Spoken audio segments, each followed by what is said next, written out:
¿Cómo está? Muy buenas noches.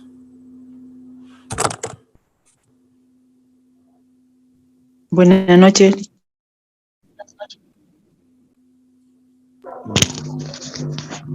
Licenciado. Buenas noches. Buenas noches, licenciado. Bien.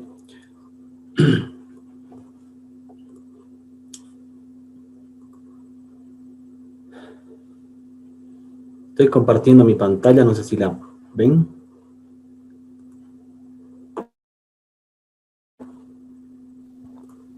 Sí, se ve. Sí, Lisa. Bien, muy bien, empecemos para no extender la clase. Bueno, recapitulemos un poquito. Estábamos viendo este esquema, hemos visto uno a uno los participantes, hemos visto en extenso lo que son las agencias de bolsa, ¿verdad? Los emisores, que son las empresas que se financian bajo este esquema a través de la emisión de títulos valores. También hemos hablado de los inversionistas. Solo sé que son los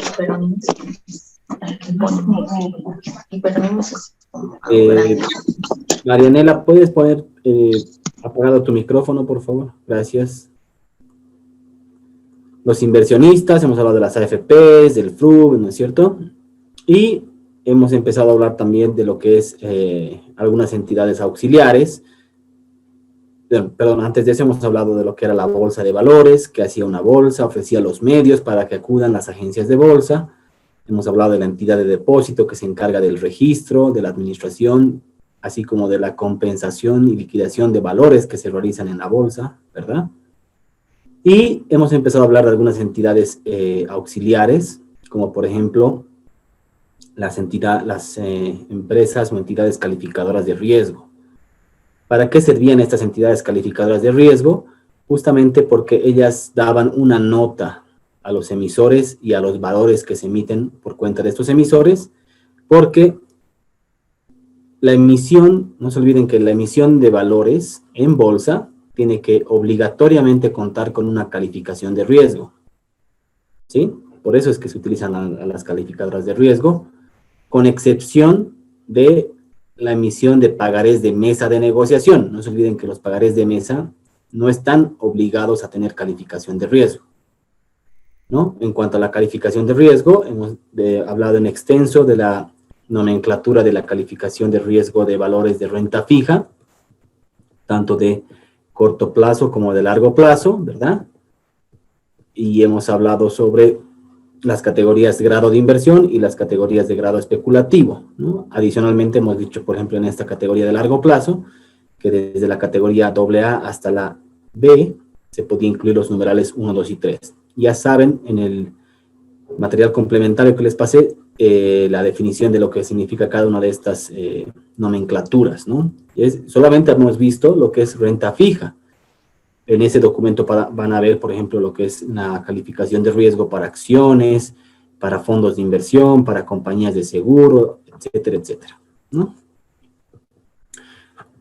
Bueno, si tienen la oportunidad de ver esas películas o esos documentales que les comenté, sería muy bueno. Hemos hablado también del regulador, ¿no? Y hemos hablado acerca del registro del mercado de valores también, ¿no? Hemos hablado del registro del mercado de valores. ¿Qué es el registro del mercado de valores? Es un registro público en el cual se inscriben intermediarios, emisores, valores de oferta pública y demás participantes del mercado. ¿Ok? Voy a detenerme aquí un ratito más. Voy a abrir una página. Esto es importante, ¿ya? Estoy abriendo una página de internet. ¿La tienen compartida? Sí, Lisa. Si ustedes se van a la página de ASFI, les dije dónde podrían encontrar lo que es el registro del mercado de valores, ¿no es cierto? Se van acá donde dice mercado de valores, luego se van acá a RMB, registro del mercado de valores. Ustedes van a poder ver acá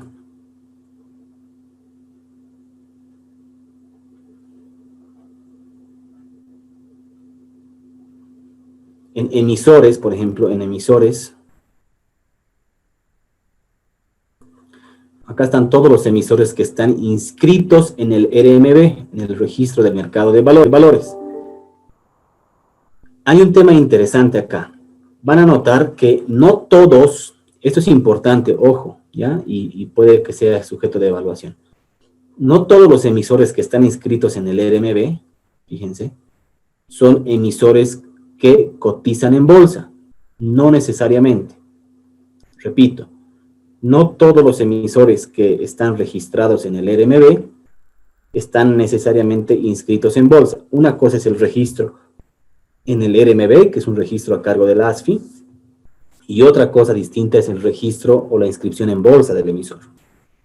Son cosas separadas. Por ejemplo, fíjense, este es un ejemplo bien interesante.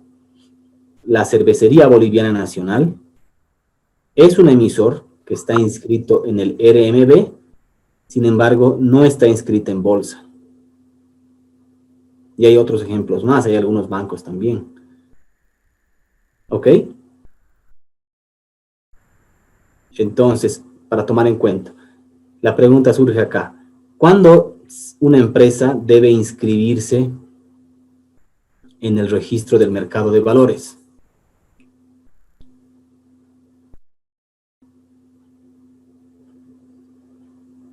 ¿Cuándo una empresa debe inscribirse en el registro del mercado de valores? Obligatoriamente.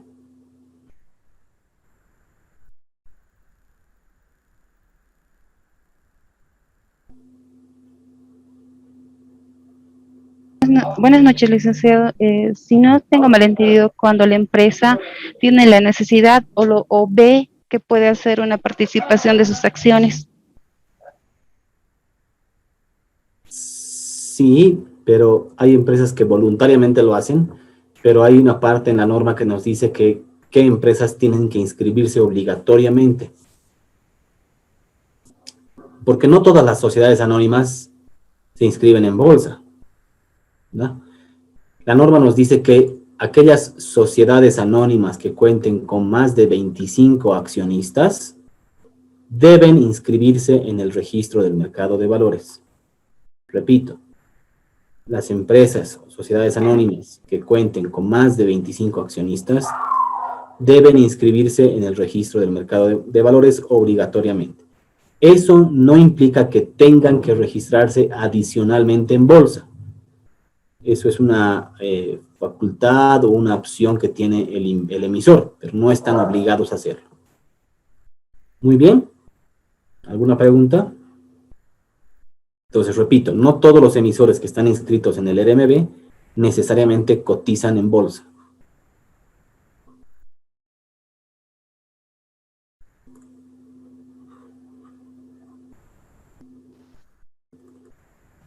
Bien, estoy compartiendo mi pantalla, ¿la ven?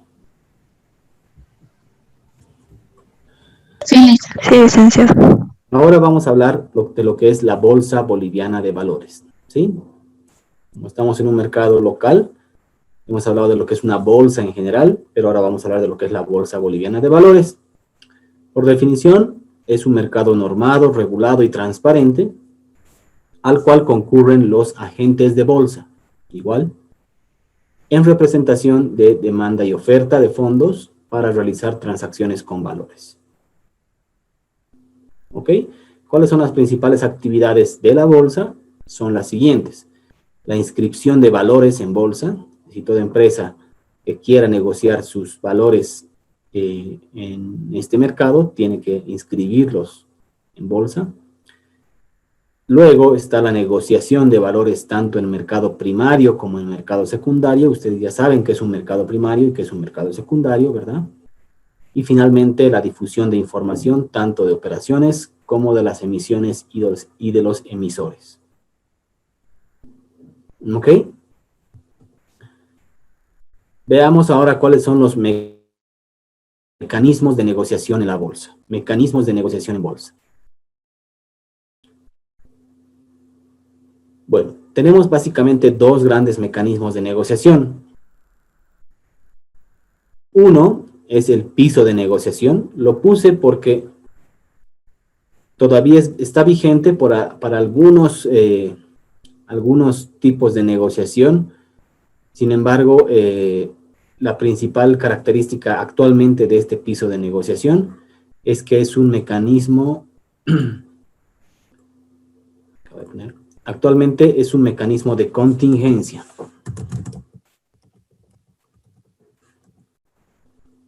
Es un mecanismo de contingencia.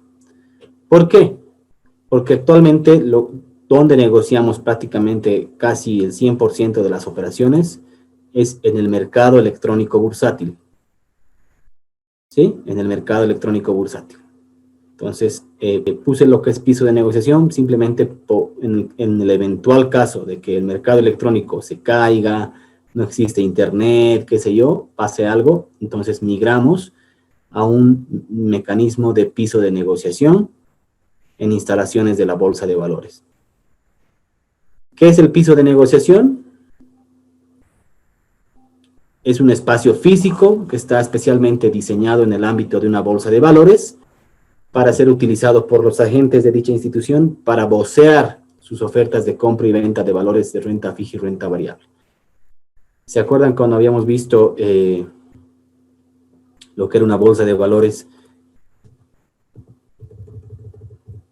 Esto. Básicamente, esto es parecido a lo que es un piso de negociación, ¿no?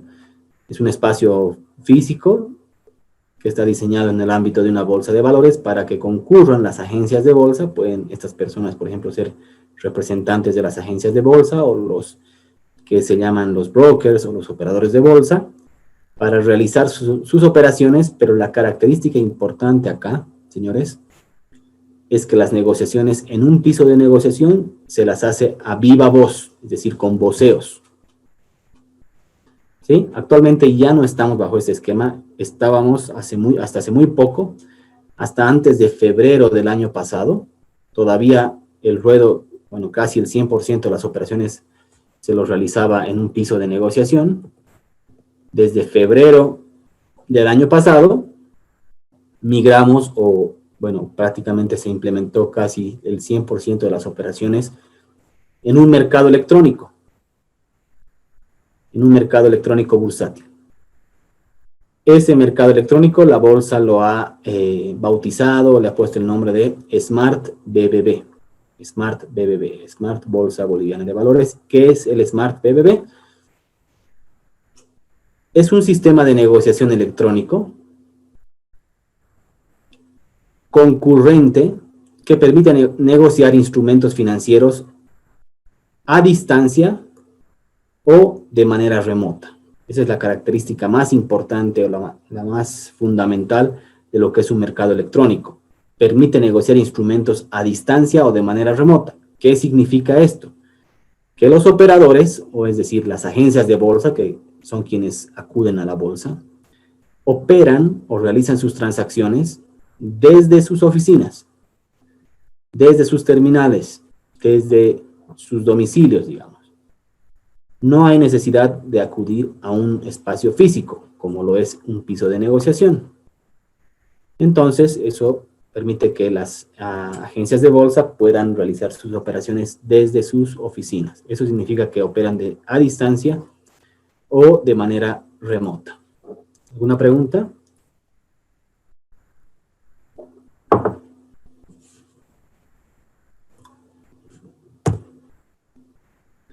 Les muestro un dato con corte a mayo de este año. Bueno, lo negociado hasta lo que va del año está cerca de los 4.000 millones de dólares a mayo. A junio, si no me equivoco, hemos llegado a casi a los 4.800 millones de dólares. Obviamente el 100% de las operaciones se han llevado a cabo en el mercado electrónico. Por eso es que en ruedo no hay nada todavía. Eventualmente podría haber si en caso hay una contingencia. ¿Sí? ¿Hasta acá alguna pregunta?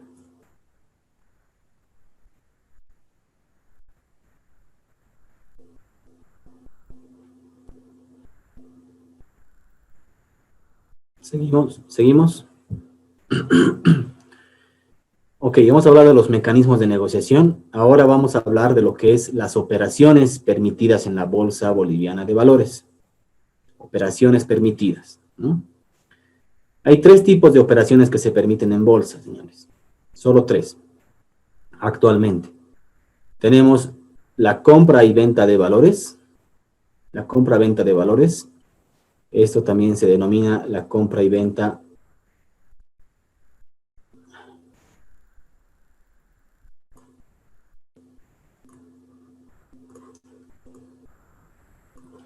en firme, o también se llama la compra-venta definitiva de valores. ¿Ok? Es tan sencillo como comprar o vender un bien. En este caso estamos hablando de un título valor, es decir, puede ser un DPF, una acción, un bono, un pagaré, en el cual la titularidad de un valor pasa de una persona o de un cliente a otra persona. Esa es una operación de compra-venta como cualquier otra transacción definitiva o también denominada en firme. ¿Ok? Pero en este caso estamos hablando de valores. Obviamente todo esto en el marco de una bolsa de valores. Después tenemos, señores, las famosas operaciones de reporto. Las operaciones de reporto. ¿Se acuerdan que al principio del módulo hablé, cuando habíamos visto de mercado de dinero, de las operaciones de reporto? Pues nos encontramos acá con, que es un tipo de operación que se realiza en bolsa, y a continuación vamos a ver de qué se trata. ¿Ok? ¿Qué es una operación de reporto? Vamos a desarrollar primero el concepto y después les voy a explicar gráficamente. Para empezar, señores, un contrato de reporto, perdón, una operación de reporto es un contrato. Siempre es un contrato, a través del cual una persona llamada reportado vende un valor a otra persona llamada reportador, con el compromiso de efectuar la recompra o la reventa en un plazo menor o igual a 45 días a una tasa premio determinada al inicio de la operación. ¿Sí? ¿Se entiende? De repente si lo leen la primera vez es un poco confuso porque hay muchos términos que no se entienden. Pero bueno, vamos a explicarlo paso a paso. Fíjense, para empezar una operación de reporto es un contrato, ¿sí? A través del cual una persona llamada reportado vende un valor a otra persona llamada reportador. Lógicamente, producto de la venta, hay una transferencia de fondos, ¿verdad? ¿Hasta ahí está claro? Entonces, esta es la primera parte. ¿Cuáles son las características que se dan en esta operación? Para empezar, el plazo de esta operación no debe exceder los 45 días. Es una operación de corto plazo. ¿Sí? Puede ser hasta 45 días. Puede ser una operación de 1 día, de 2 días, de 10 días, de 23 días, de 34, etc. Pero debe ser hasta 45 días. No puede exceder ese plazo. Entonces, en esta primera parte de la operación se define el valor que se va a vender, se define el plazo y se define una característica más,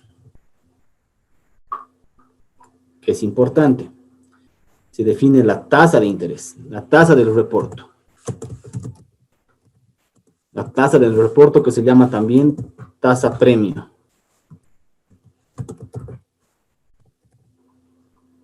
Tasa premio. ¿Qué es la tasa de interés en el fondo? ¿No?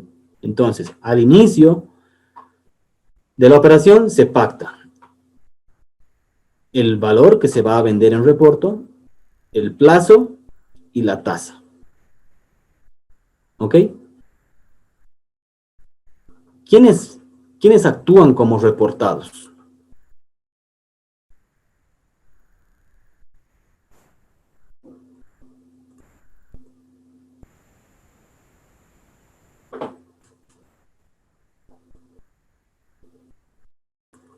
¿Quién es el reportado en este caso? En otras palabras, es el que se financia. Yo no tengo, el reportado no tiene fondos, pero tiene valores. Entonces lo que va a hacer es vender el valor a otra persona que se denomina el reportador. El reportador es el que compra. El que compra o invierte. El que compra o invierte, ¿no es cierto? Entonces, este que invierte le va a dar la plata. Ok. Llega el plazo convenido, que digamos pueden ser los 45 días, y se debe realizar la operación inversa. Es decir, quien se ha prestado plata con cargo a una tasa de interés debe devolver lo que se ha prestado más un premio, que es producto de la tasa premio o de la tasa de interés del reporto. Y en contrapartida, el reportador, es decir, quien ha invertido y tenía los títulos como garantía que ha invertido, tiene que devolver los valores, ¿no? ¿Quiénes actúan en la vida real como reportados? Pueden ser, por ejemplo, los bancos.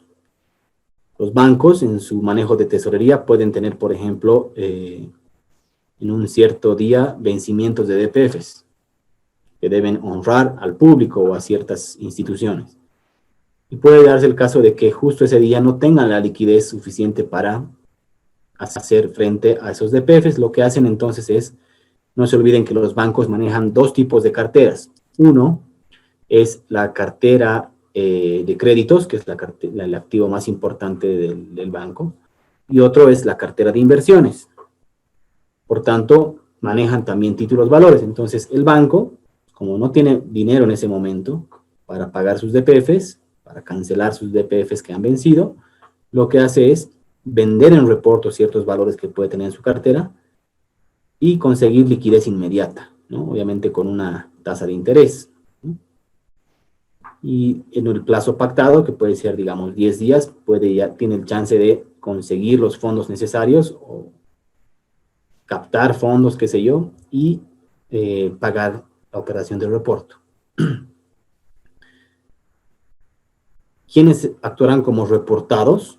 Pues igual pueden ser los bancos que tienen excedentes de liquidez, algunos inversionistas, como pueden ser algunas compañías de seguro, fondos de inversión, incluso personas naturales. Hasta acá, ¿alguna pregunta?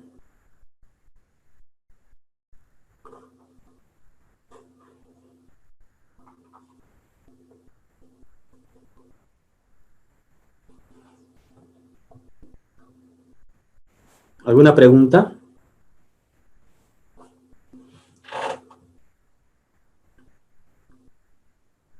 Entonces, ¿se entiende lo que es una operación de reporto?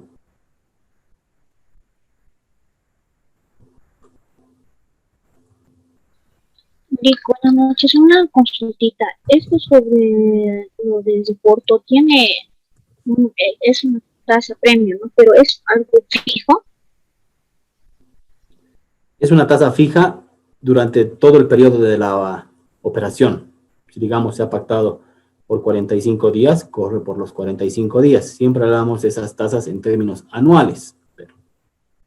Pero sí, no, esa tasa no se mueve durante todo el lapso de la operación.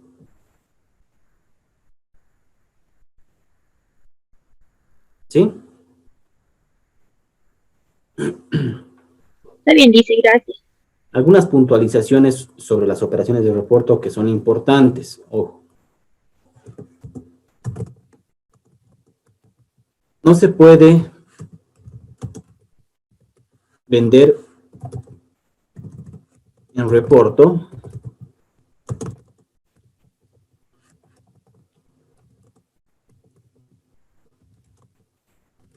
por encima del precio curva.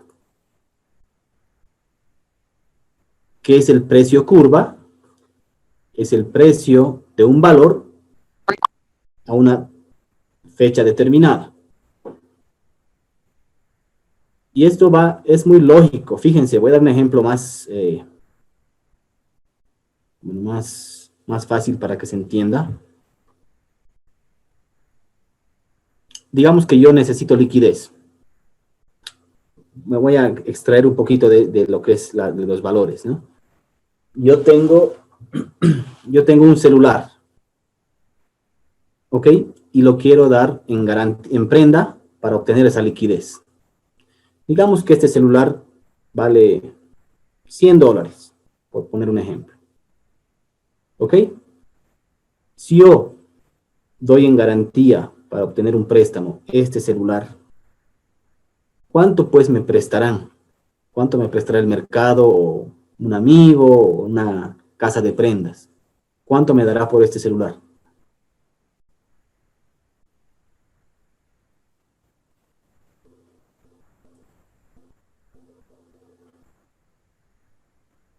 ¿Cuánto me prestarán por esto?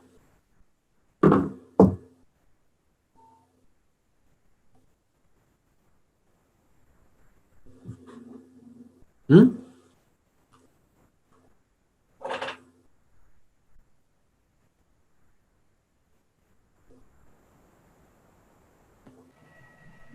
Tal vez la mitad del precio de venta que está el celular.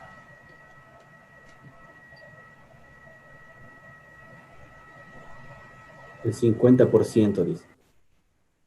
Puede ser, puede ser. ¿Alguien más? ¿Alguna otra opinión?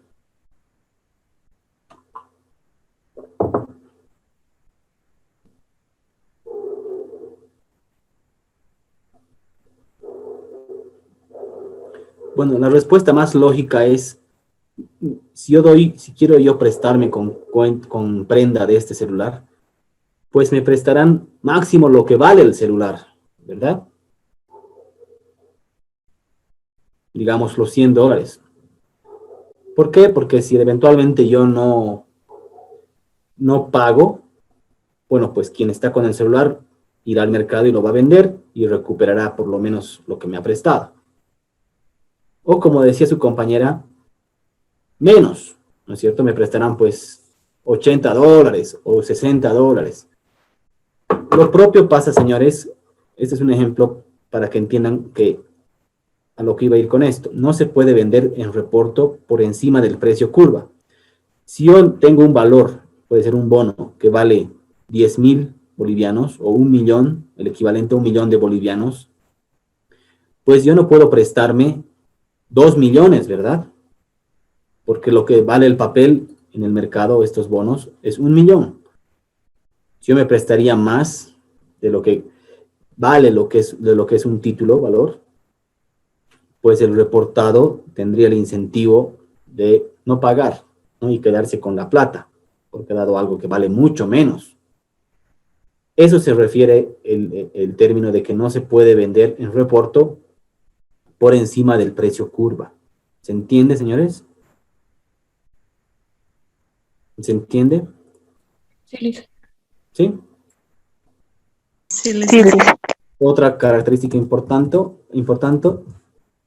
es el plazo del reporto no puede exceder, debe ser menor o igual a 45 días. ¿Ok? Otra característica importante, no se pueden vender en reporto actualmente acciones ni pagarés de mesa de negociación.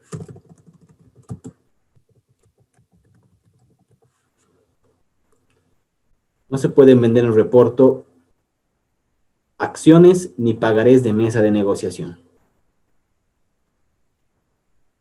¿Ok?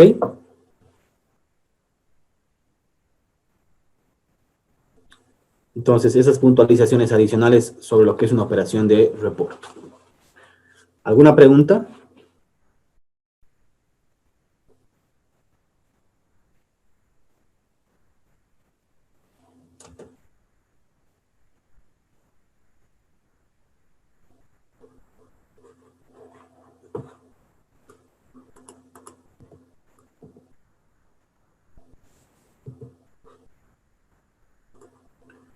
Bien.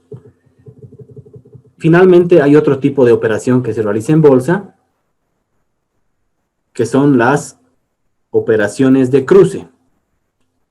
Operaciones de cruce. Estas operaciones de cruce pueden ser ya sea en compra-venta o en reporto. ¿Qué significa una operación de cruce? Significa que una misma agencia de bolsa actúa tanto con la punta de compra como con la punta de venta. Pongamos un ejemplo. Tengo una agencia de bolsa 1, tengo una agencia de bolsa 2, digamos, ¿no? Hay dos agencias de bolsa. Perdón.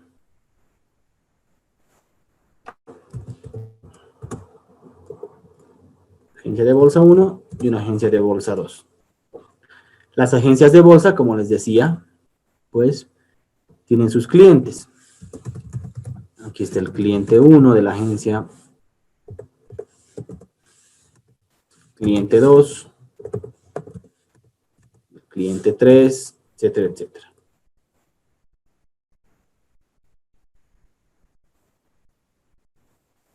La agencia de bolsa 2 puede tener también su cliente 1,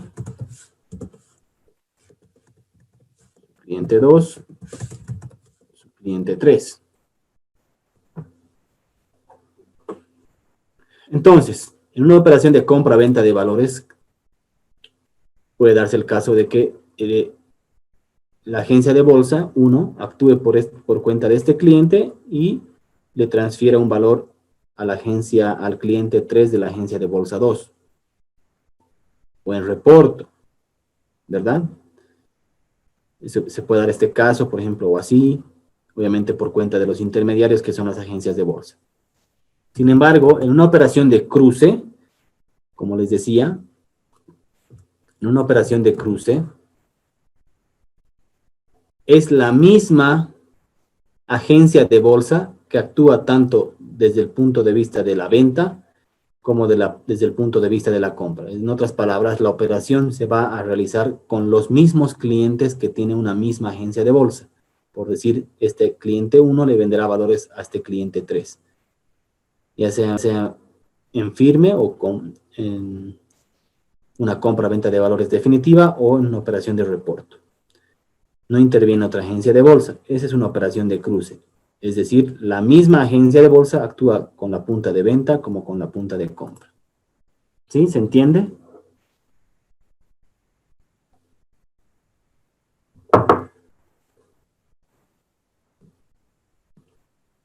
¿Una pregunta?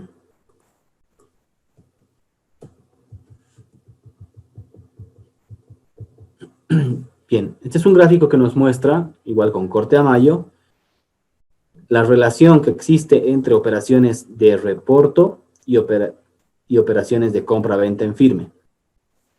La parte celestita es la muestra de operaciones de reporto y la celeste más clarita son las operaciones de compra-venta en firme. ¿No? Como pueden ver, en este año principalmente, las operaciones de reporto son más frecuentes actualmente que las operaciones de compra-venta. Antes, fíjense, por ejemplo, en el 2020 casi era 50%, 50%, ¿no? Bien, voy a hacer hincapié ahora sobre lo que es el sistema de negociación electrónico. El sistema de negociación electrónico. Como les decía, la bolsa lo ha denominado, lo ha bautizado como Smart BBB. Ese es el nombre que le ha dado a la plataforma de negociación electrónica. Y esta plataforma de negociación, este sistema electrónico de negociación, se define como un sistema concurrente que permite negociar instrumentos financieros a distancia y de manera remota. Ya expliqué lo que es de manera remota. Eso significa que las agencias de bolsa, que son quienes acuden a estas plataformas de negociación, que están administradas por la bolsa, pueden operar o pueden realizar sus operaciones a distancia, es decir, desde sus oficinas. ¿Ok?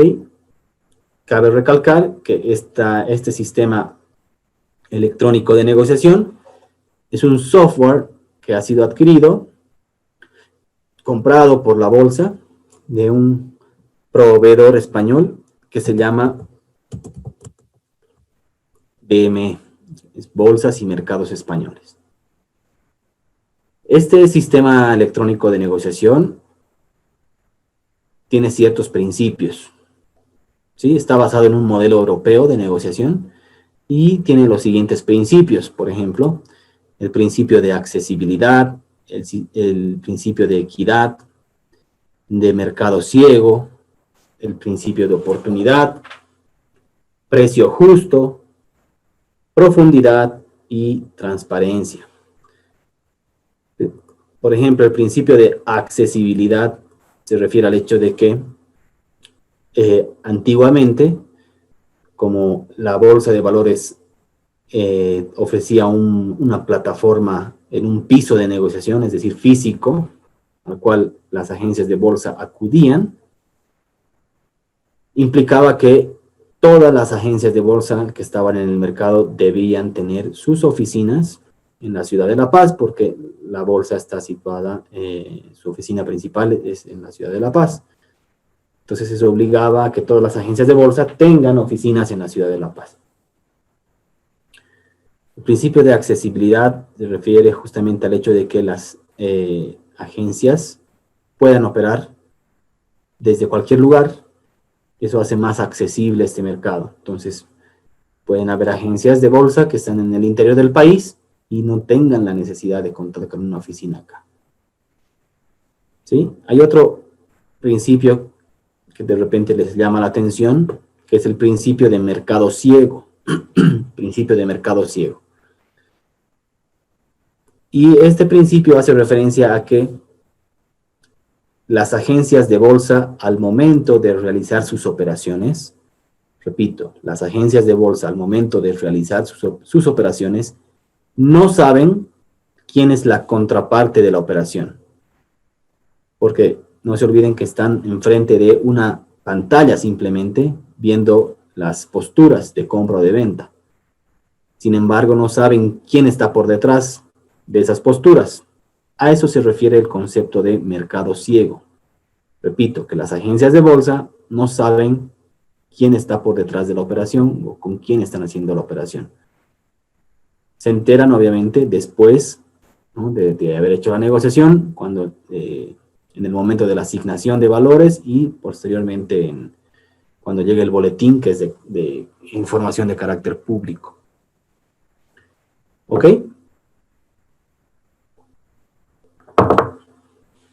¿Alguna pregunta hasta acá?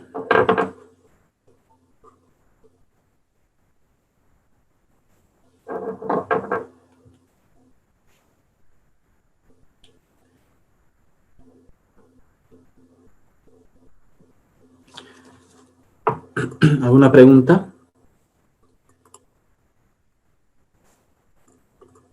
Bien. Bueno, acá les voy a mostrar algunas pantallas que tenemos, que estas son pantallas de la vida real, de la plataforma electrónica de negociación. Generalmente manejamos dos pantallas, dos terminales. Bueno, dos pantallas, es una sola terminal. En la cual en una pantalla podemos ver todas las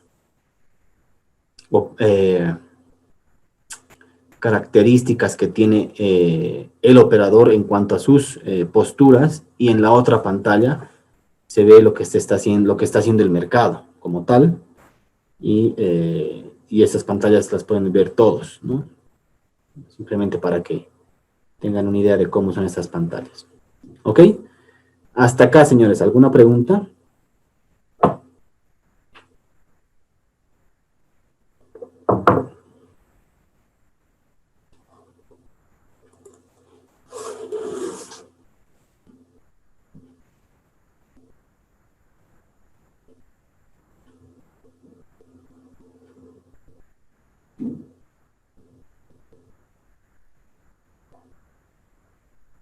¿Alguna pregunta?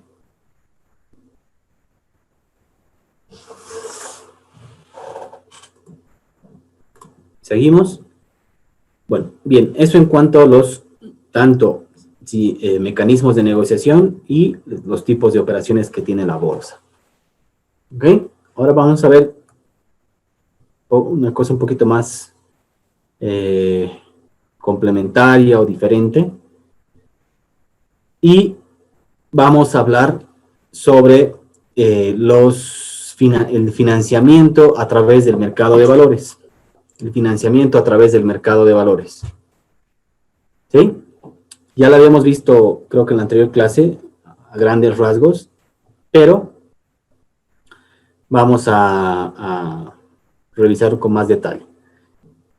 Financiamiento del mercado a través del mercado de valores por cuenta de las empresas se lo puede ver desde el punto de vista de un balance general. Fíjense acá, lo que estamos viendo es un balance, ¿verdad?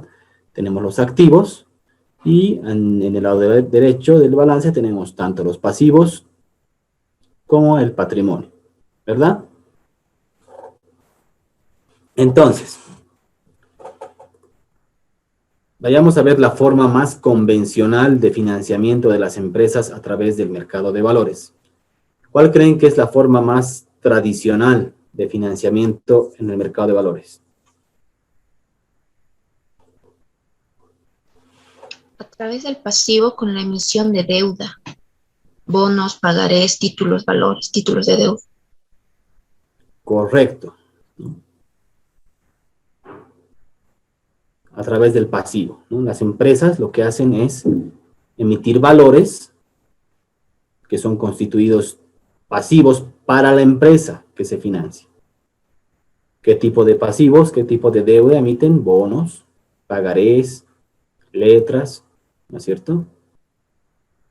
Pero desde el punto de vista de la empresa, ese financiamiento es un pasivo. Es un pasivo. Otra forma un poquito menos convencional de financiamiento es desde el punto de vista del patrimonio. Desde el punto de vista del patrimonio, ¿no? Y en ese caso la empresa pues va a emitir acciones. Emitirá acciones. Sí. Emitirá acciones. ¿Qué es una acción?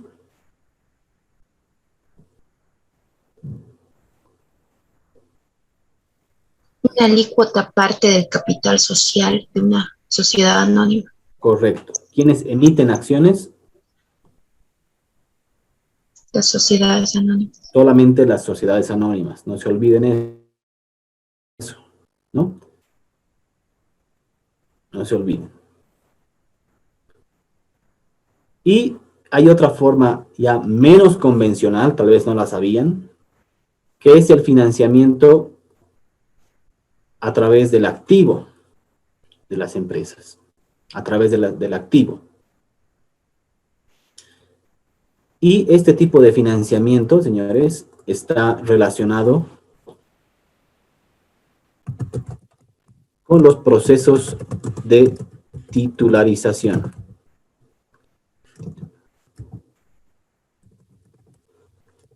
Con los procesos de titularización. ¿Qué son los procesos de titularización o en qué consiste? Básicamente consiste en comprometer algunos activos que tenga la empresa, algunos activos, pero la característica de estos activos, señores, es que deben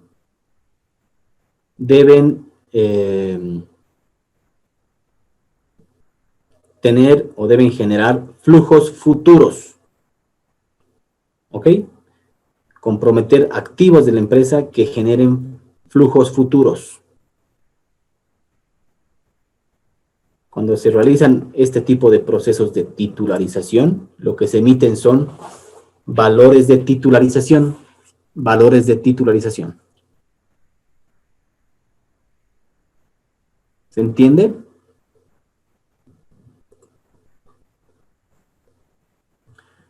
Bueno, creo que lo más sencillo es cuando la empresa emite deuda, ¿no? Bonos, pagarés o acciones.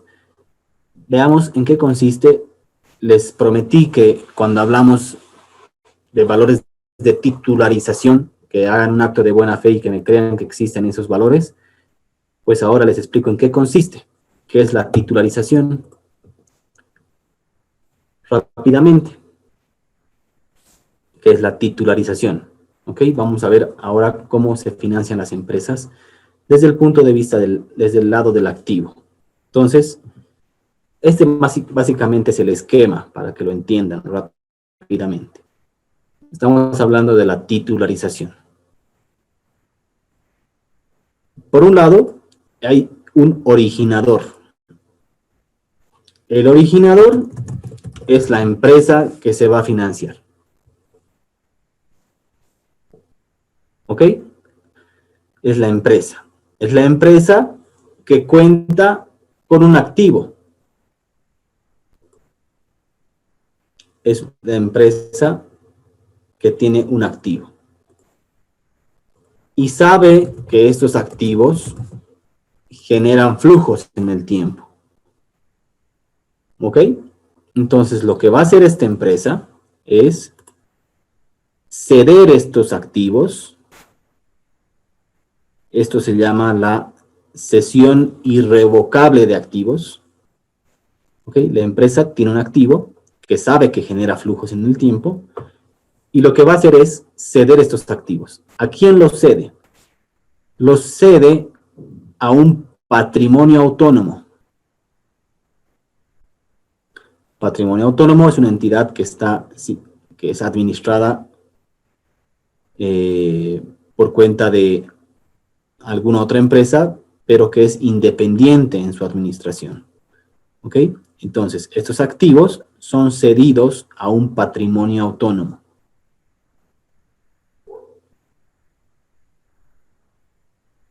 Este patrimonio autónomo es administrado por una sociedad de titularización. Por una sociedad de titularización.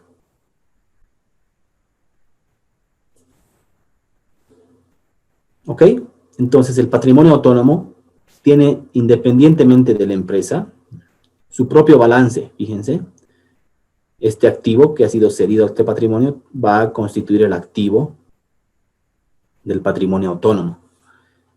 Y con cargo a este activo que genera flujos, se van a emitir valores. Estos valores se denominan valores de titularización.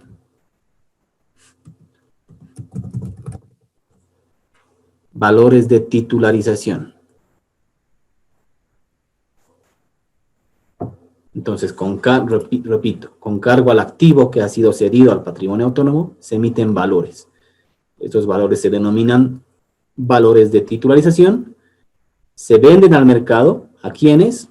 A los inversionistas. Estos inversionistas pueden ser institucionales, pueden ser, por ejemplo, las AFPs, compañías de seguro, agencias de bolsa, etc. Y se obtienen fondos en el presente para la empresa. Fíjense la estructura.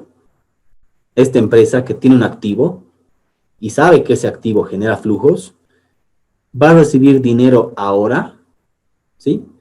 Pero va a ceder esos activos a otra entidad, que es un patrimonio autónomo, para que sean administrados por una sociedad de titularización, y la empresa se está financiando hoy con cargo a unos activos que ha cedido que generan flujos futuros. Por tanto, esos activos, pues ya no, los flujos, mejor dicho, que generan estos activos, ya no van a la empresa, van al patrimonio autónomo, puesto que con cargo a esos flujos se van a pagar a los tenedores de estas emisiones de valores de titularización que han sido comprados por los inversionistas. ¿Se entiende? ¿Alguna pregunta?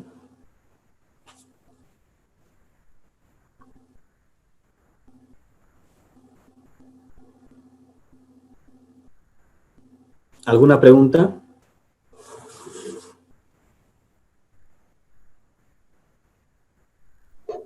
Lice, ¿cómo se llaman a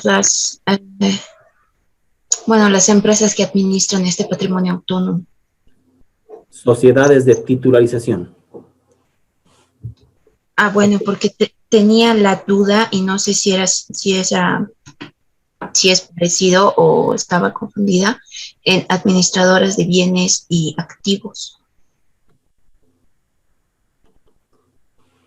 No, debe ser otra figura. Estas son específicamente sociedades de titularización. ¿Han visto ayer? Entramos al RMB y había un acápite que decía sociedades de titularización. Sí.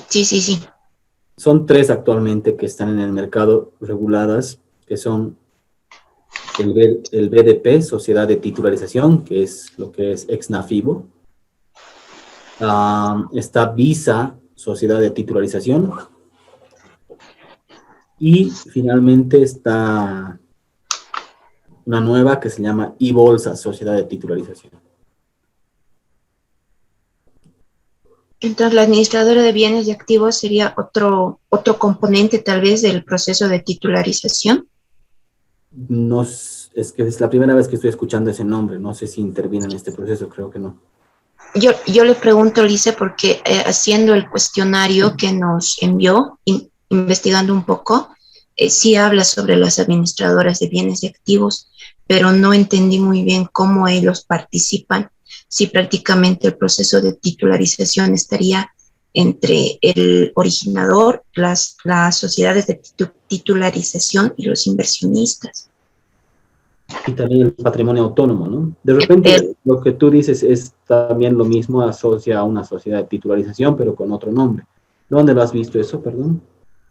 Sí, es una cartilla que encontré de ASFI que explica todo este tema del proceso de titularización. Sí, entonces debe ser más lo que es la sociedad de titularización. Son los que administran estos patrimonios autónomos, ¿no? Ya, gracias, Voy a Lice. poner un ejemplo más de la vida real. ¿Ya? Y es uno de los casos más exitosos que ha habido en cuanto a procesos de titularización. Había una empresa, y esto es de la vida real, ¿ya? La deben conocer, la droguería Inti. ¿Sí? La droguería Inti tenía un activo, tiene un activo. De repente su producto estrella. ¿Cuál es su producto estrella? Mentizan. El Mentizan, ¿verdad? Entonces lo que hizo hace muchos años atrás fue ceder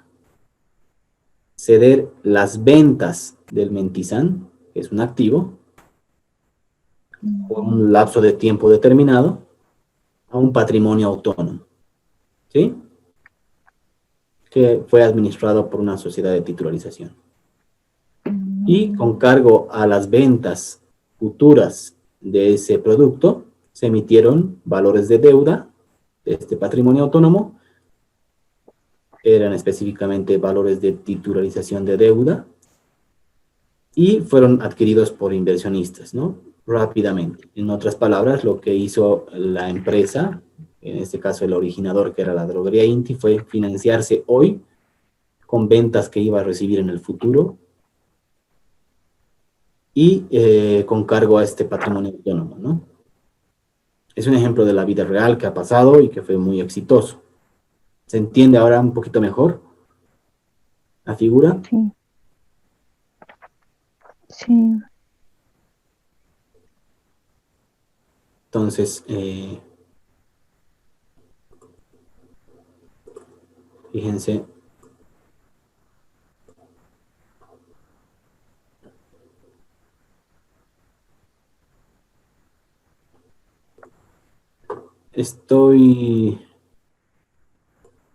¿Están viendo mi pantalla?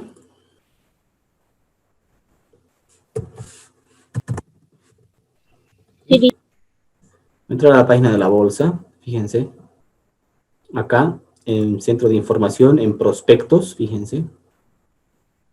Para poner un ejemplo más. Acá, prospectos de emisión, fíjense, hay una categoría de valores de titularización de contenido crediticio. Y todos los procesos, son varios, fíjense. Hay uno que es interesante. de las farmacias Chávez, fíjense. Fíjense, valores de titulización de Nuevatel, de Viva. Fíjense esto de farmacias Chávez, es bien interesante.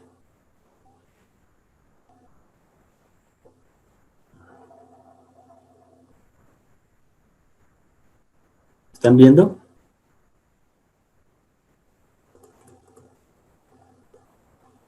Sí, licenciado. Bueno, bien, estoy agrandando la pantalla. Dice.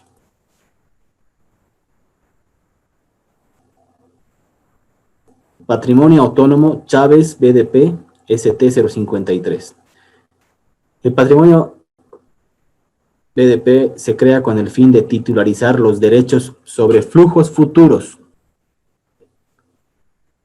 provenientes de la venta de medicamentos, de toda clase de productos farmacéuticos, paramédicos, cosméticos y en general toda clase de productos de venta masiva correspondientes a las sucursales Grigotá, Santos Dumont, Villa Primero de Mayo y de Farmacias Chávez. Ajá. Monto autorizado de la emisión, fíjense, se ha emitido 52.4 millones de bolivianos, con cargo a las ventas de ciertas sucursales de Farmacias Chávez, ¿no? Acá están las características. En este caso, la sociedad de titularización es el BDP, sociedad de titularización. El originador, fíjense, es Farmacias Chávez. Y el agente colocador es una agencia de bolsa que es BNB Valores. Acá está la serie, una serie única, el monto financiado, la cantidad de valores, la serie o clave de pizarra, el plazo, 3.600 son 10 años, el valor nominal de cada valor de titularización, la tasa de interés, el vencimiento, y fíjense la calificación de riesgo, ¿no? Aquí estamos ya complementando y viendo todo. Hemos visto lo que era la calificación de riesgo. No se olviden que las empresas que emiten valores en bolsa deben contar, las empresas como tal y las emisiones, es decir, en este caso estos valores de titularización deben contar obligatoriamente con calificación de riesgo. Y en este caso le han puesto una calificación de A2. Y acá está, fíjense, calificación de riesgo A2. ¿Qué significa? Son aquellos valores, dice, que cuentan con una buena capacidad de pago de capital e intereses en los términos y plazos pactados, lo cual es susceptible a deteriorarse levemente ante posibles cambios en el emisor, en el sector al que pertenece o la economía. Y está acompañado por el numeral 2, y el numeral 2 dice, se entiende aquellos valores que se encuentran en el nivel medio de la calificación asignada. Entonces aquí estamos viendo en la vida real qué son estas nomenclaturas que hemos visto en la clase pasada, ¿no? ¿Alguna pregunta acá?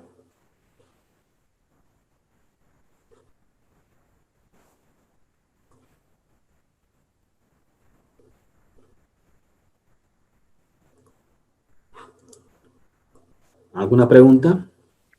Sí, licenciado, buenas noches, Vanessa le habla. Tengo una duda en cuanto a los plazos de la titularización. ¿Cómo se da los plazos?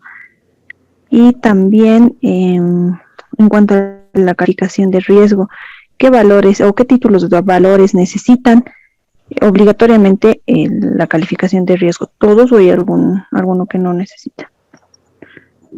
Okay. Gracias. No te he entendido muy bien la pregunta de los plazos. No entiendo bien. ¿A qué te refieres? ¿Puedes reformularla, por favor? No te entendí muy bien. Sí, en la pantalla que nos ha mostrado, ahí hay una columnita que dice plazo. No sé si la voy a volver a poner. Sí. Plazo, días, calendario. Sí. ¿Cómo deciden? ¿Cómo se dan esos plazos? Bueno, es justamente en la línea de, para empezar, el originador ha tenido que contratar los servicios de una agencia de bolsa, ¿verdad? Y esta agencia de bolsa le hizo el proceso de asesoría financiera, ¿no? Entonces le dijo, sí, ok, te conviene emitir valores de titularización, entonces también tienes que contratar una sociedad de titularización.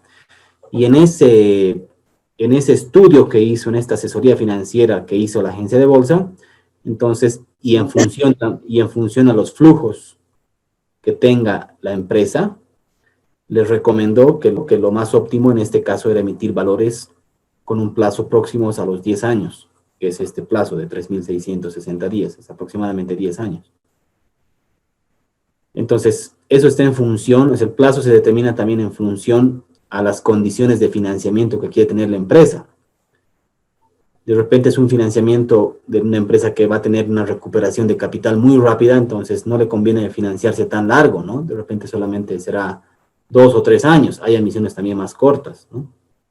De menos plazo. Entonces, el plazo se determina en función a cuáles son las necesidades, pues, de financiamiento de la empresa, cómo está su flujo, cómo son sus recaudaciones, etcétera. Muchas cosas en términos financieros. ¿Sí? No es un plazo estándar para todas las empresas. No sé si he respondido a tu pregunta. Y la segunda pregunta era si la calificación de riesgo era obligatoria para todos los valores. Ya lo dije esto y lo repito. La calificación de riesgo es obligatoria para todos los valores de deuda, a excepción de los pagarés de mesa de negociación. No se olviden que los pagarés de mesa de negociación son instrumentos que son diseñados para pymes, ¿verdad? Y claro, para una pyme, pagar una calificación de riesgo, la calificación de riesgo más o menos oscila, el costo de la calificación de riesgo oscila entre unos 10.000 y 12.000 o 13.000 dólares anuales. Entonces es un costo significativo, ¿no? Para una pyme, después es muy pesado, ¿no? Imagínense cargar ese costo financiero adicional, su costo de financiamiento se trepa. ¿Sí? No sé si he respondido a tus consultas. Sí, Lick, gracias. Sí, sí, la duda era si los plazos eran como que estables, estándar, No, digamos, ¿no? Que de eran ninguna manera. definidos uno solo. Sí, gracias. He vuelto a la presentación, ¿la tienen? Sí, listo. Bueno, algunas diferencias entre emitir deuda o capital. No se olviden que la deuda, cuando uno emite deuda, las obligaciones comprometen a un pago de intereses según calendario definido, ¿no? Para la empresa, emitir deuda es un compromiso de pago para los inversionistas. Mientras que cuando la empresa emite acciones, dan derecho a propiedad de la empresa, ¿no? Quien compra acciones, en el fondo, es dueño de un porcentaje de la empresa. Quien compra deuda o quien compra bonos, por ejemplo, no es dueño de la empresa, es un acreedor de la empresa, ¿no? Esas son dos características muy importantes. Otra es cuando uno emite deuda, cuando la empresa emite deuda, obviamente tienen una ventaja tributaria, ¿verdad? Entienden, ¿no es cierto? En el flujo, en el estado de resultados, obviamente son deducibles de impuestos, las deudas financieras. En el caso de la emisión de acciones, quien compra acciones, por ejemplo, no tiene garantizada una rentabilidad. Es una característica propia inherente a un valor de renta variable de las acciones, por ejemplo. No tienen una rentabilidad fija, simplemente dependen del desempeño de la empresa. Luego, en el caso de las acciones, no tienen plazo de vencimiento, mientras que en el caso de la emisión de deuda, sí tienen un plazo establecido, y generalmente se habla de que cuando una empresa emite deuda, es una señal positiva al mercado, ¿no? No todas las empresas son capaces de emitir deuda. ¿Ok? Rápidamente veamos cómo es el proceso de estructuración de valores. En primera instancia, existe el emisor. El emisor es la empresa. Esta empresa necesita financiamiento. ¿Sí? ¿Qué es lo que hace? Primer paso, ¿dónde acude?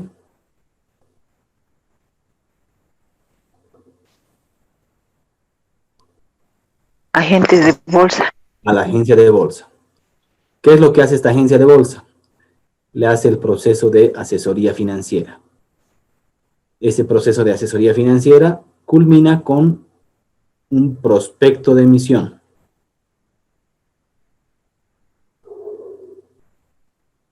Un prospecto de emisión donde si está todo bien, bueno, pues se recomienda a la empresa que emita valores en el mercado. ¿Ok? Paralelamente, cuando se elabora este prospecto, se debe gestionar, obviamente, la calificación de riesgo de los valores que se van a emitir, ¿sí? Y una vez que se tiene eso, se tiene todo listo, se tiene que hacer la inscripción de los valores, tanto en la bolsa de valores, como en el ente regulador, que en este caso es el RMB, tanto a la empresa como a los valores. Una vez que están listos los valores a ser negociados, obviamente, nuevamente interviene la agencia de bolsa para realizar la colocación de los valores, la venta de los valores. ¿A quiénes? A los inversionistas, ¿no? Y de esa forma la empresa recibe el financiamiento. ¿Ok? Aquí les he mostrado súper sencillo. Pero en la vida real es pues no es tan fácil. Este proceso puede llegar a tardar fácilmente unos 6 meses o más todavía, ¿no? Entonces, con lo que quiero que se queden, señores, por favor, este mensaje es importante, es que no necesariamente el financiamiento a través del mercado de valores es el mejor tipo de financiamiento. De repente a la empresa le conviene financiarse de forma tradicional a través de la banca. Porque no sé, pues porque de repente no quiere esperar tanto, bueno, es más ágil, qué sé yo. Entonces, el mensaje acá es que no necesariamente el financiamiento a través del mercado de valores es el mejor, no necesariamente. Imagínense el financiamiento de una pequeña y mediana empresa o de la dulcera de la esquina. ¿Ustedes creen que le conviene hacer todo esto? Calificación y todo eso. No, a veces no hace mucho sentido. De repente le conviene obtener un crédito, un microcrédito de una entidad financiera, ¿verdad? Pero de repente una gran empresa que necesita un monto de financiamiento importante, de repente le conviene ir a través de bolsa, ¿no? Entonces, mucho depende del tipo de empresa. ¿Sí? ¿Alguna pregunta? Licenciado, ¿y la tasa premium del mercado de valores, más o menos en qué rango fluctúa? ¿Es menor a la de la banca tradicional o es mayor? Muy buena pregunta. No se llama tasa premium. La tasa premium solamente está asociada a las tasas de reporto, ¿ya? Ya, perdón. Una tasa de financiamiento nada más. Y la pregunta es, depende. Porque mucho depende, señores, de la coyuntura. ¿Por qué? En temporadas donde hay mucha liquidez, bueno, la plata se hace barata. Prestarse es barato. Entonces ahí pueden estar, puede convenir a la empresa salir a la bolsa y salir al mercado y financiarse porque las condiciones de financiamiento son baratas, ¿no? No te puedo dar ahorita un rango de tasas, tal vez tentativamente, pero depende también del plazo, ¿no? En otras coyunturas donde la liquidez escasea, no hay mucha liquidez, salir a la bolsa o al mercado de valores, pues no necesariamente es lo mejor, porque el mercado va a castigar con tasas muy altas, ¿no?, de financiamiento. Entonces, la respuesta ahí es depende, ¿no? Depende. Ahorita como referencia, financiarse en plazos que están entre 5 o 6 años, están con tasas que están alrededor de un 5%, 5,5%. Financiarse más largo, con plazos de aproximadamente 10 años, puede que estén con tasas entre 6 y 7%. Aún así, de repente puede convenir ir a través de este esquema, ¿no? Tal vez la banca está más exquisita y con tasas mucho más altas. ¿Sí? ¿He respondido a tu pregunta? Sí, licenciado, gracias. ¿Alguna otra pregunta adicional?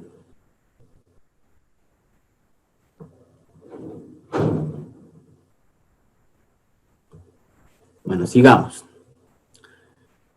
Voy a pedir cerrando y volvemos a ver este cuadro que ya les mostré, creo que la primera o segunda clase, y es básicamente la característica que tiene nuestro mercado, ¿no? Fíjense, este es con corte a mayo también, y este es el volumen acumulado de lo que va del año. ¿Qué es lo que más se negocia?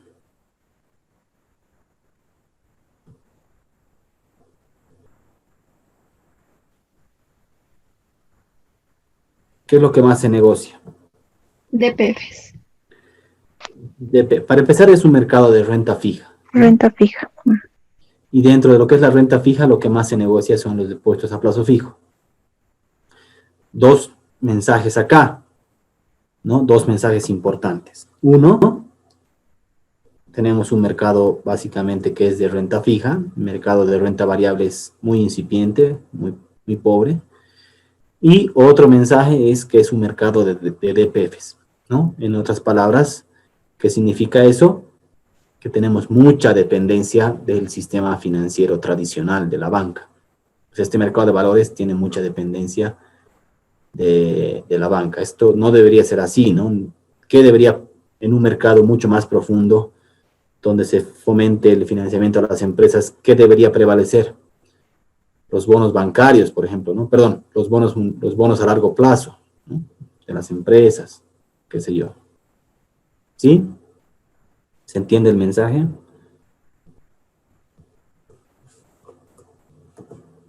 Bueno, este es un gráfico que nos muestra, por ejemplo, los volúmenes negociados en lo que va del año. Este es con corte a, no es tan comparativo con este dato porque este es con corte a mayo, pero hemos tenido, para mostrarles simplemente la referencia, en el 2018 hemos tenido un boom, digamos, ¿no? Un récord de negociaciones que casi han bordeado los 18.000 millones de dólares, casi. Y bueno, en el 2019, producto de la crisis política, y el 2020 con pandemias, hemos retrocedido, ¿no? En montos operados. Este gráfico, fíjense, nos muestra el volumen de operaciones de compra-venta, igual a mayo. ¿Qué es lo que predomina acá en términos de qué tipos de instrumentos se negocian más? Fíjense.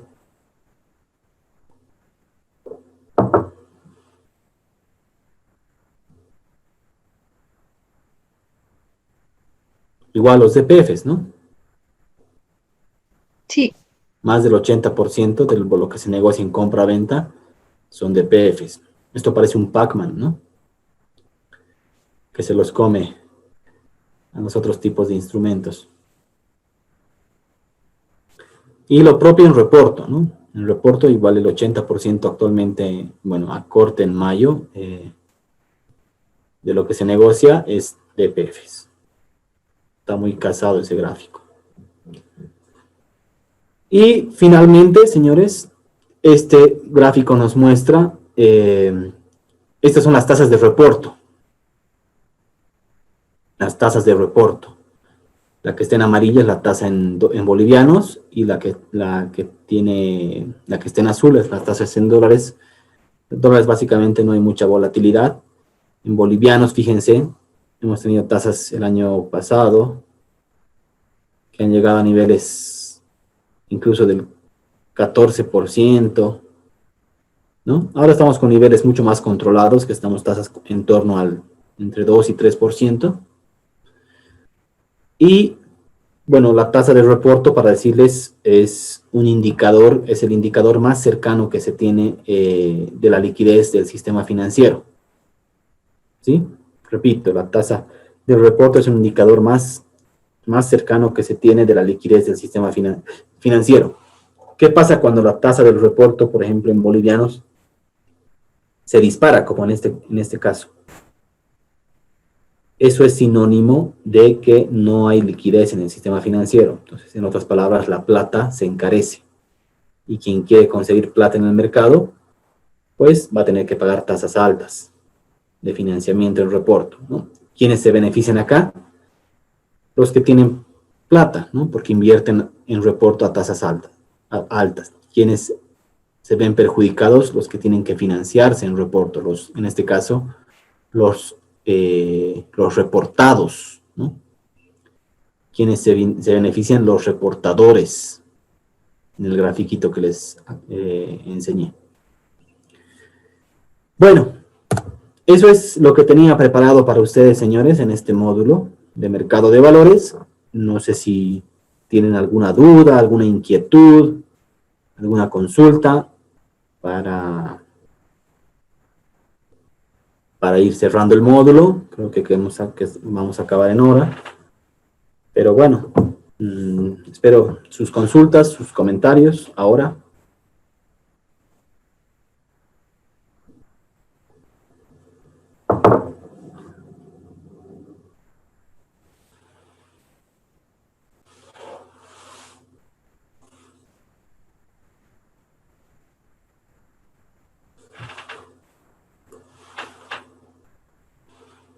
¿Alguna pregunta? ¿Alguna observación?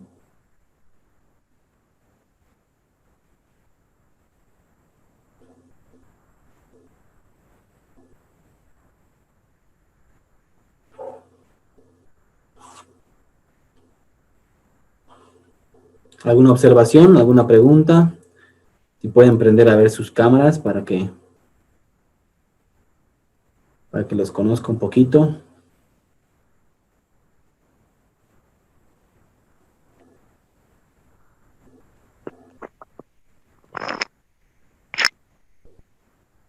Bueno, se nota que está haciendo frío, ¿no?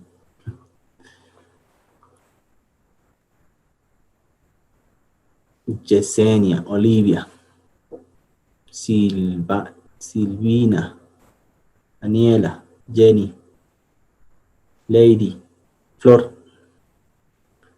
Andrea Vélez, Paulette, su cámara, Karen, Ana Juliana, Adriana, Vanessa, Nadia, Miriam, Marianela, Pamela, Jessica, Luz, Carmen, Franz, Rodney, Miriam.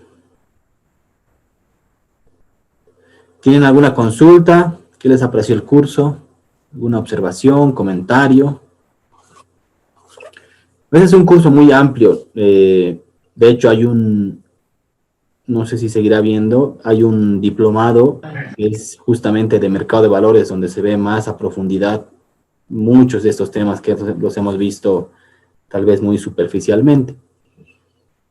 Pero bueno, espero que hayan podido por lo menos aprender algo, que haya podido pasarles algo de mis conocimientos, de mi experiencia que tengo en este mercado.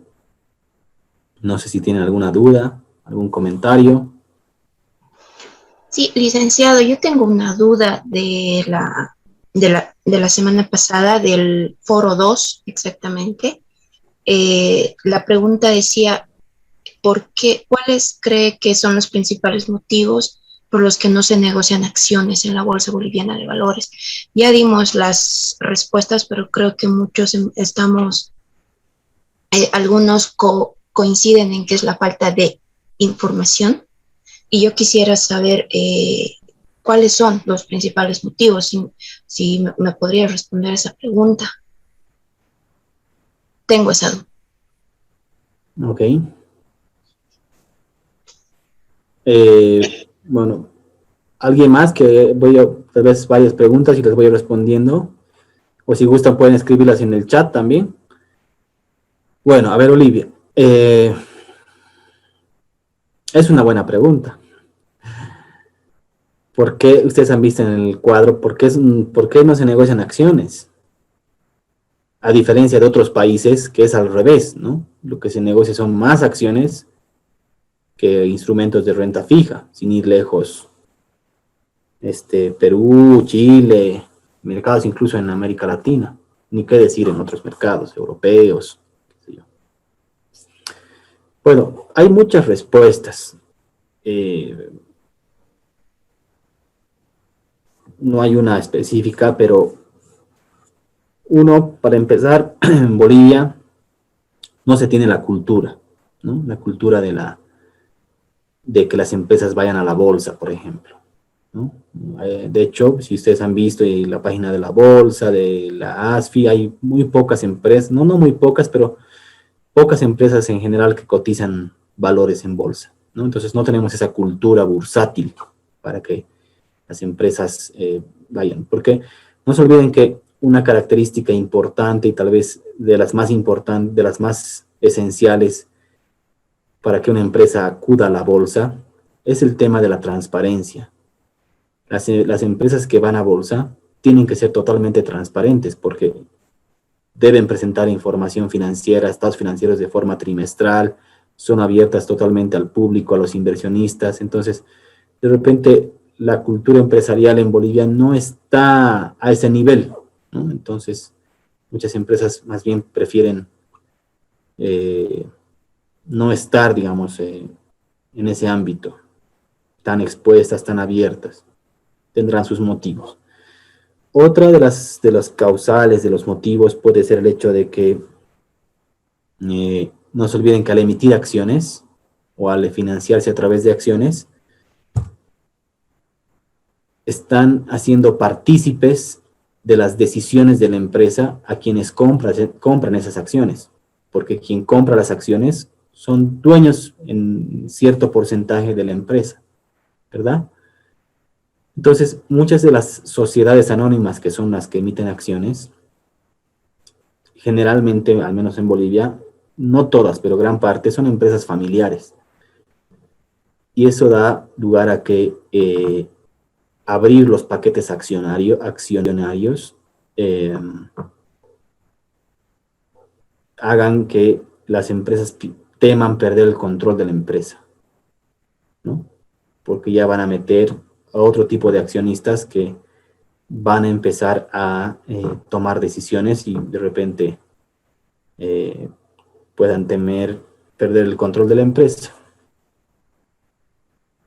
Bueno, les he dado algunas, puede que hayan otras más, pero es un tema muy interesante, de debate, y puede que haya también otros argumentos, ¿no? ¿Alguna pregunta más? Sí, y justamente fue la última razón que usted dio. Bueno, respondí en el foro que vi que muchos, y sí, tienen mucha razón, y en lo que usted acaba de decirnos, que es básicamente la falta de cultura y no querer estar tan expuestos en el BBB. Sí, dice, gracias. De nada.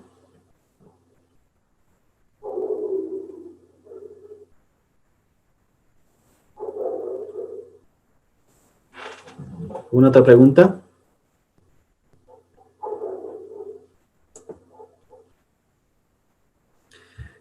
Bueno, pues antes de despedirme, como les había prometido, desde mañana va a estar colgado el examen. Yo les sugiero que si no han estudiado, no se lancen a la piscina. Den una revisada a sus apuntes. Tienen un poquito más de 1 hora para resolver el examen. Así que son preguntas de selección simple. Eso. Ok, espero que tengan un buen examen. Espero que hayan aprendido un poco de lo que les he impartido en este módulo. Y pues tienen mi correo electrónico, tienen mis datos, cualquier consulta que tengan adicional, pues yo feliz de colaborarlos. ¿Ok? Dice, perdón que le moleste, buenas noches. Lo que estoy comprendiendo que en el examen va a ser solamente preguntas cerradas o va a haber alguna que sea para... Son cerradas. Selección simple. Son cerradas. Sí. Ya, muchas gracias, licenciada. Las abiertas ya las puse en el cuestionario. Una tarea. ¿Ok? ¿Alguna observación más? Y si no, pues hasta una futura oportunidad. Ha sido un gusto. Ya saben, tienen mi correo electrónico, cualquier observación que tengan. Gracias, Licen. Gracias, licenciado. Gracias. Gracias, licenciado. Licen. Gracias. Buenas noches. Buenas noches. Gusto. Buenas noches. Buenas noches. Muchas gracias, licenciado. Buenas noches. Gracias, licenciado.